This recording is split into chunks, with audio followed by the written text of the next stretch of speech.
আসসালামু আলাইকুম। এই গরমের মধ্যে শরীর ঠান্ডা রাখার জন্য আমি একদম তেল ছাড়া একটা সবজি রান্না করব। এটাকে বলে তেল ছাড়া পুঁই শাক রান্না। এটা গ্রামের রান্না, নরসিংদীর দিককার। খুব সহজ রান্নাটা, কিন্তু খাইতে দারুণ মজা। সেজন্য আমি এখানে কিছু সবজি নিছি, যে কোনো সবজি দিতে পারেন। আমি একটু মিষ্টি কুমড়া নিছি, একটু পটল নিছি, কয়েকটা আলু নিছি। আলুগুলা ছোটো আলু, খোসা সহ নিছি। অল্প কয়টা চিংড়ি মাছ দিয়ে দিব এর মধ্যে, খোসা ছাড়াই নিছি। এই এক চা চামচ হলুদের গুঁড়া, স্বাদ মতো মরিচের গুঁড়া, এক চা চামচের মতোই দিলাম, ছোট চামচ থেকে দুইবারে দিলাম। স্বাদ মতো লবণ, আর একটু পানি দিয়ে এগুলোকে আমি একটু সিদ্ধ করে নিব।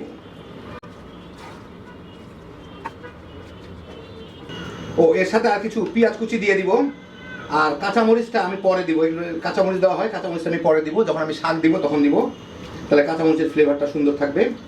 যাই হোক, এখন এটাকে আমি ঢেকে রান্না করব, জাল দিব যাতে জলদি সিদ্ধ হয়ে যায়।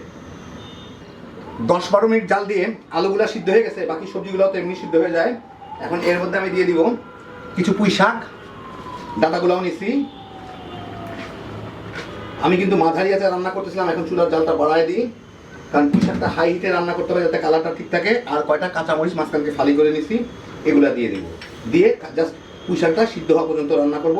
ঢেকে ঢেকে দেওয়ার দরকার নাই, পুঁই শাক সিদ্ধ হইতে খুব বেশি সময় লাগে না, এমনি গলে যাবে। 5-6 মিনিট জাল দিলাম, পুঁই শাকগুলো সিদ্ধ হয়ে গেছে। চুলাটা বন্ধ করে দিই। হয়ে গেল আমার দারুণ মজার তেল ছাড়া পুঁই শাক রান্না।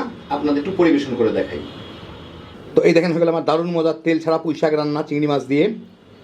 খুব সিম্পল একটা রান্না, যেমন তেল ছাড়া, খুবই কম মশলায়। এই গরমের মধ্যে কতখানি যে রিফ্রেশিং এই খাবারটা একবার বানালেই বুঝবেন। শরীর ঠান্ডা রাখতে অসাধারণ একটা আইটেম। ঝটপট খালি বানাইবেন, বাসার সবাই নিয়ে তামা করে খায় ফেলাইতে পারবেন, ঝামেলা ছাড়া। হ্যাপি জোশের একটা আইটেম। আল্লাহ আপনাদের সবাইকে ভালো রাখুন, সুস্থ রাখুন, নিরাপদ রাখুন। ইনশাআল্লাহ বেঁচে থাকলে আবার দেখা হবে। ফি আমানিল্লাহ।